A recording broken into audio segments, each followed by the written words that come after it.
By blood we are bound. By betrayal we are divided. By revenge, I claim your life. If you like true revenge stories, you found the best place for your vengeful needs. Brothers are what best friends can never be. Linked by blood, a shared past, knowing you stand by each other through happiness and hardships. Unfortunately for some, all they know is dealing with hardships concerning their evil brother.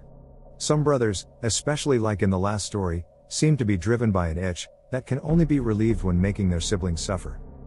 We start off with a revenge story, which shows there is no good deed that goes unpunished. A generous sister wants to share her inheritance fairly, but her half-sibling brothers want more, and threaten to sue her. Followed by a stubborn brother who forgot to pay his brain bill, and tries to make his brother's life unnecessarily difficult, by bluffing all the way into getting himself arrested. Most intense and tragic story for last, a brother in sheep's clothing seems to be a changed man, but he can only hide his dark intentions for so long. Before we dive in, be sure to replace the mayonnaise in the jar with vanilla pudding, and eat it in front of the like button. Naturally, viewer discretion is advised. These revenge acts might be disturbing to snowflakes. I'm 25 years old now. My story is about my half-brothers. It started when my grandparents passed away when I was 3. They set up a savings account in my name. The account was meant to be accessed by me when I was 21. At that point it contained just over $300K. My grandparents left me a letter saying they would like me to share the money fairly with any other Smith-Jones children, meaning my full siblings. Dad's a Smith, Mom's a Jones. By fairly, they meant that they wanted me to assess the situation and judge for myself what was fair. I never had full siblings, but I have 2 half-brothers, Mac and Joe Smith, who are dad and stepmom's kids. Due to the specific wording my grandparents used, I legally never had to give Mac or Joe any money. However, I see Mac and Joe as my brothers, and as the money came from our grandparents, I felt that the fairest thing would be to assign each of us $100K, so we all got an equal-sized lump sum. I figured that when Mac, the youngest, turned 21 and took his $100K, we could split any remaining money. When I turned 21, my dad suggested I buy a house with my $100K. I found a place I loved, but it was $130K and I couldn't get a mortgage, so Dad advised I could borrow $30K from the account. I did, figuring I could pay it back before my brothers turned 21, and I have been repaying it. The account should be at $208K right now, but due to me withdrawing and then repaying that money it's at $195K. So I still owe $13K. Joe turned 21 recently, and as I was giving him his $100K, Joe noticed that there was less in the account than there should be. I explained and said I was going to put it all back before Mac, now 19, turns 21. Joe told Mac and both boys said I stole from them and owe them the full $13K back plus $3,000 of interest that they felt they would have gotten, and they wanted it all paid by this summer. Which gave me less than 6 months to bring the account up to $211K. I said I'd do it, but over 2 years as planned. The boys then wrote up a contract to that effect. I went to sign it, until I saw that it said 6 months to pay it all back. I wouldn't sign as we agreed on 2 years. They said I should figure it out as they were entitled to that money and would be seeking legal advice. Later that day I got an email, clearly written by them, saying that they intend to sue me for the $16K, plus whatever is currently in the account, and additional damages and emotional distress on top of that. At this point in time, I'd given Joe about $50K of his $100K, because he wanted it in installments. I responded that legally, they were never entitled to any of it, and given their attitudes, I'd say they've already received an amount I deem fair, so that $50K was all they were getting. I then got a barrage of texts, calls, and emails yelling at me for going back on our deal. I blocked them. They then took to social media, saying that I was trying to screw them out of their inheritance and rallying our extended family into harassing me over this, and it mostly worked as a lot of people messaged me. However, I got a message from this guy called Chris Smith. Chris said he was 27, and claimed to be my half-brother. I had never met him before, but he sent me photos of him as a kid with our dad, grandparents, and me. He showed me that he also had an account with $150K in it, and a copy of a letter from our grandparents. This copy saying this money was meant to be shared fairly among Dad's illegitimate children. Chris also told me we have another half-sibling, who is 18.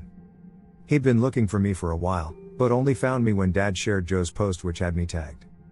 We checked with a solicitor to make sure, and as the boys are legitimate, they aren't entitled to anything in Chris's illegitimate kid fund. And as they are my half-siblings, they aren't entitled to anything in my Smith Jones Kids Fund, either. I sent the boys a letter formally telling them to back off, stop posting about me online, and enjoy the $50K, because it's all they're getting. The day they received the letter, Chris got a PM from Dad, asking if the boys can have some of Chris's fund. Chris also said no, and told Dad we'd met. I told Mac and Joe about Chris and our other half-sibling, with Chris's permission. So it looks like my grandparents, knowing about Chris before they passed, set up 2 funds. One for the kids Dad had with my mother, who was still his wife when they passed, and one for children born out of Dad's affairs, presumably to make sure no one tried to screw anyone else over out of hurt feelings. I'm getting a lot of doo-doo my way, but holding firm on my decision. The boys have realized that I won't back down on this, and it sounds like I've caused a schism at their house, as Joe has all the money and no intention of sharing with Mac, so Mac is now feeling twice as screwed. Plus stepmom apparently did not know about the other half-siblings, or that my half-sister was born after she and Dad got married, and she's made Dad move into a hotel. It sounds like Dad is looking for a long-term living arrangement outside of the family home, because it looks like she is not letting him move back in. Dad is begging me to reconsider, but honestly, I'm done with all of them except Chris and my sister. My uncle has always been a self-righteous, petty slimeball, with a foul temper and grandiose idea of his own importance but little to no brains. My dad always just took it and tried to keep the peace, because family is so important to him. It might have been extra important to him, because he was adopted.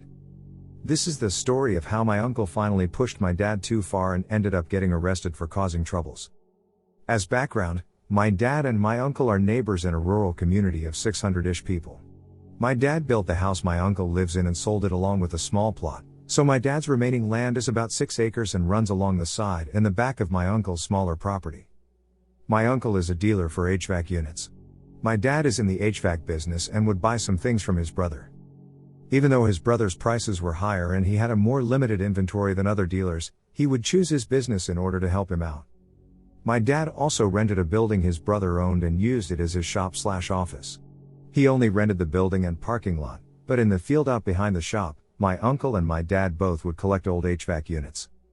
These things are rusty and all around fugly, but when they didn't have anything else to do they could go get one of these old units to break down for scrap.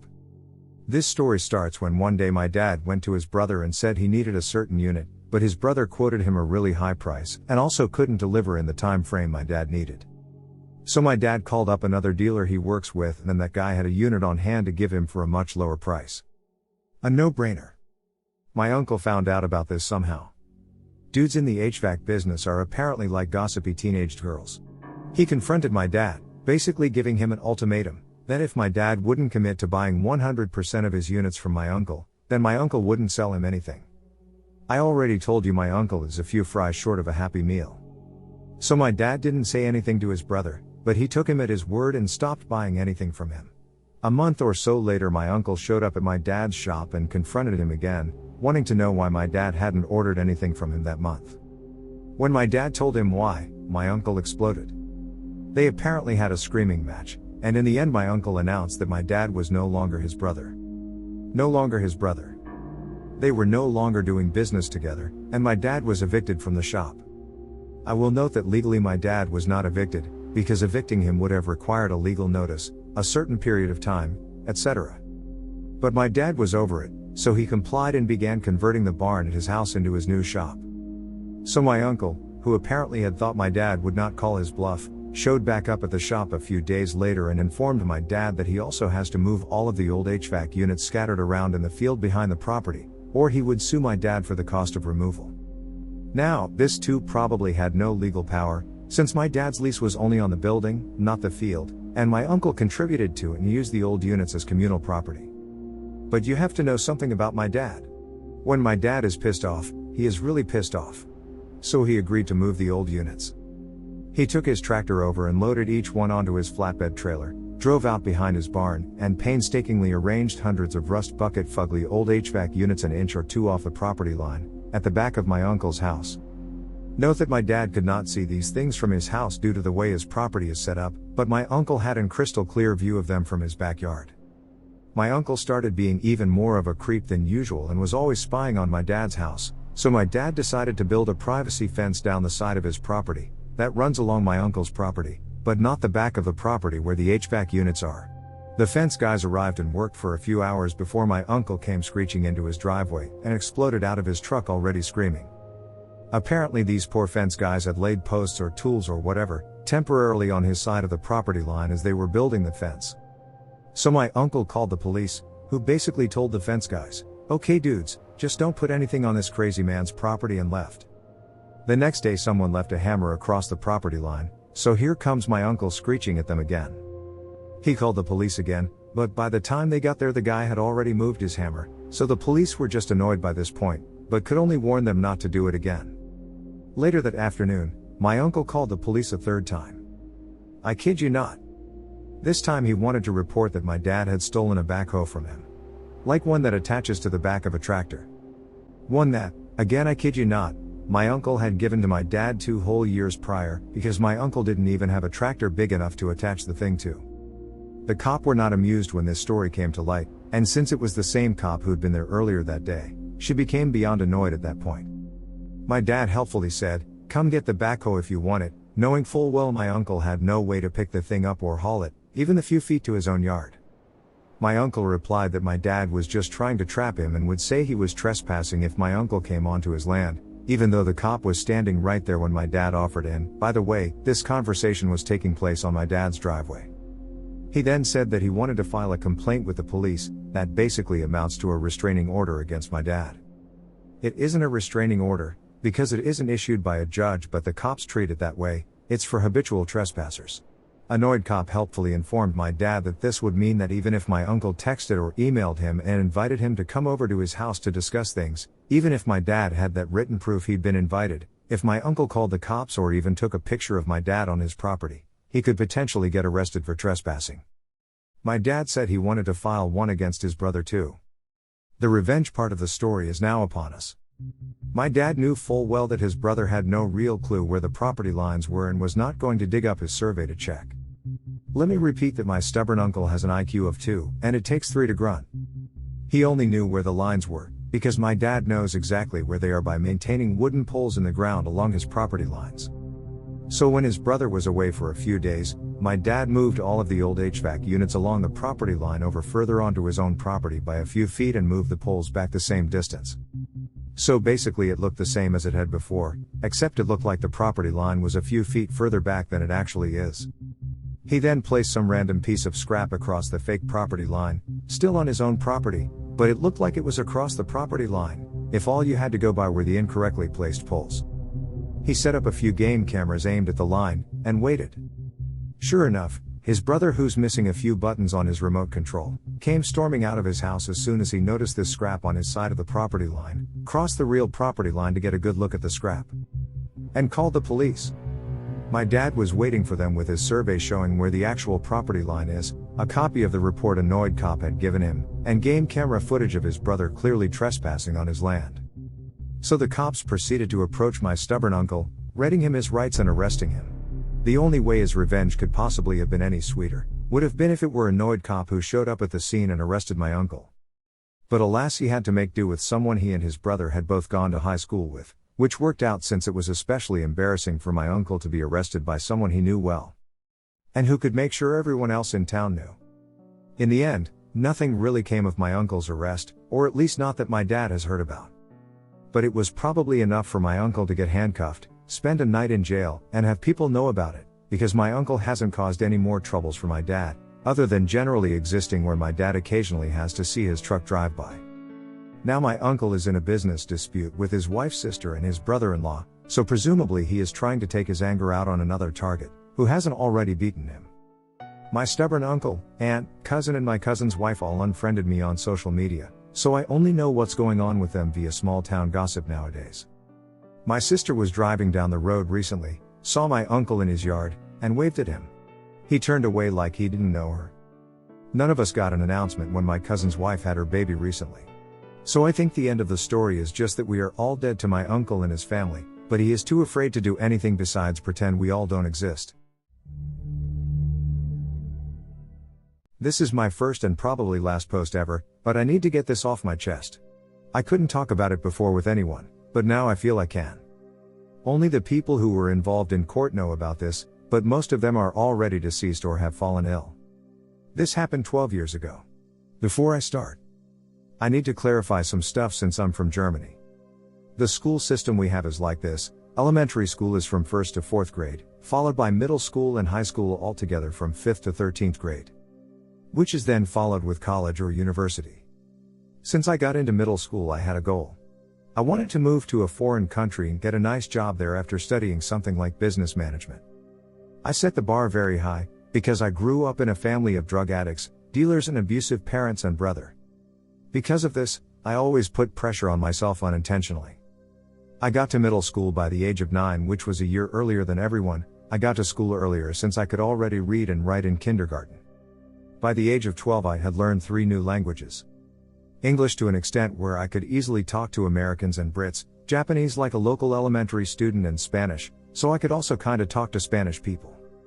Fast forward to 13th grade. My life was hell throughout school, since I got beatings at home for not being able to sell or cook narcotics and barely had any friends, because of my clothes that always had holes in them. Even though I was close to suicidal, I never gave up on my goal and had only A's since 5th grade. I barely ever got B's. I had finished high school with achieving the best possible GPA score. I don't know how to convert USA score to Germany's though, so I'll leave it at that. After this, I went on to study business management and finishing university. At this point, my parents had both died of an overdose, and the only person I pretty much knew was my brother, who was still in booty hole. I never really talked to him, I just knew that he had done something with sports in his career. Everything went like I always dreamed except for the foreign country part. When reaching 30, I had a wife and 2 kids, average income, and all in all an average life. I never was really happy with that, because of the high expectations I had of myself. I tried to accept it, but I always felt like I threw my potential away. I fell into a deep depression when I was 33. My wife left me because of it and took the kids with her. And here I was again, alone, depressed, suicidal. The only person I knew and was comfortable with calling was my brother, who I hadn't seen for a few years. I thought he became a down-to-earth guy, because on the phone he genuinely sounded like he was trying to help me. I was in debt, so I sold my car and took a train to the town where he lived. When I finally got there, he still seemed like he was trying to be helpful. He even offered me money, which I didn't want to accept. He then proceeded to take me to his house, which was surprisingly big. It was surprising to me, because it was so out of character for him. He never did anything for school nor working. He had always been in booty hole that was only focused on sports, spending time with friends doing narcotics. He showed me around, but the longer I stayed, the more I felt unsettled by how he could have achieved getting such a place. I couldn't get that question out of my head, so I just had to ask him. The proud answer I got was, with hard work, of course. Hard work? He never did anything, and I knew he hadn't done anything since I had last seen him. To confirm this, I asked his wife, to which she said that he was just lucky. He had won the lottery. He won 2.7 million euros and did some lucky investments. A lazy, abusive piece of doo-doo had more money and a better life than me. I couldn't get over this, but since he was being nice and offered to let me stay at his place, I didn't mention it. After 3 months of staying at his place, he gracefully offered me a place at his company. I didn't know anything about his company and about this line of work.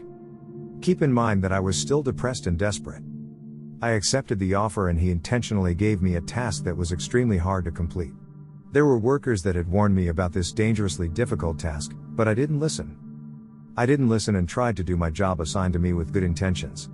What could go wrong? I screwed up. I destroyed a machine that would cost around 150,000 euros to replace.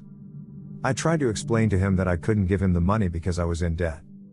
He didn't care about my situation and decided to force me to pay, by suing me. He sued me and won. My depression sucked me in a deep dark hole further and further. After a suicide attempt, I got sent to a mental health clinic, and I spent a little over a year there. My depression wasn't gone, but they decided that I wasn't a risk to myself anymore. I was 35 when I got out. The first person I saw when I got out was my brother. He was waiting in the entrance area. When walking towards him, the first words he said to me were, "Can't get a decent job, can't get the wife to stay, and can't even kill yourself. What can you do?" I was furious. I couldn't hold back, and I punched him in the face as hard as I could. I broke his jaw, and when he fell on the ground, and he lost a tooth. Can you guess what happened again? Right, I got sued again. And he won, again. I couldn't pay for the medical bills, so I got a loan. I took responsibilities for my actions and focused on getting better. When I reached 38, I was doing a lot better. I had paid off the loan but was still in department. I was relatively happy with life at this point, until the day everything was ruined again. My brother decided to pay me a visit. He greeted me with the words, "You thought I would let you get off easily with just the medical bills? You probably didn't know that everything I did for you was a plan to make you end yourself. You were the reason Mom and Dad died." Excuse me? I was the reason? They were drug addicts and I didn't want to have anything to do with them, so I responded with something like, "This will not end well if you don't leave me alone. You already ruined everything for me, isn't that enough?" He told me that he would not leave me alone until I would end it all. He brought my kids up again, my wife and everything that had failed in my life. Trying to push me over the edge, trying for me to go and end it. He did achieve pushing me over the edge. I had lost it and started to beat him. I beat him non-stop for about 5 minutes, until I realized that I had done something terrible. He was laying in a pool of blood and I panicked. I called the cops on myself and a few weeks later the court decided what my punishment would be. Since I gave myself up to the cops, my time got reduced from original 13 years to 10. They knew that I would probably be dangerous to myself in a cell alone. So they put me in a cell that was supervised 24/7. So I couldn't even try. These 10 years truly opened my eyes on my situation in life. I had been a selfish prick to my wife and kids. I always gave priority to my stupid career. I was the reason all of the bad things happened. I was the reason my wife left me and my life seemed worthless. As soon as I got out, I started to search for a job, and even though I had been to prison, I found a job pretty fast. It has now been 2 years since I got out and I am the happiest I have ever been. I do not regret killing my brother one single bit. Not only did I help myself with it, but also his wife who got his money. It seemed I also got revenge for everyone he had oppressed and assaulted over the past few years. His wife seemed happy since he wasn't there anymore, because he was beating her constantly. I have a below average income but a loving girlfriend who knows I was in prison, but doesn't know the circumstances. I live in a small cozy apartment and I'm happy to live my new life. I finally made contact with my kids and ex-wife. Of course, we didn't just hit it off right away, but we had some deep, interesting conversations. I hope in the future our relationships will improve to a point where they don't hate me. Thank you for enjoying this episode, which was made with artificial love. Subscribe or give Royal AI some sugar by avenging the like button. Could you imagine doing one of these acts yourself? Share your experience below. I'll join the conversation.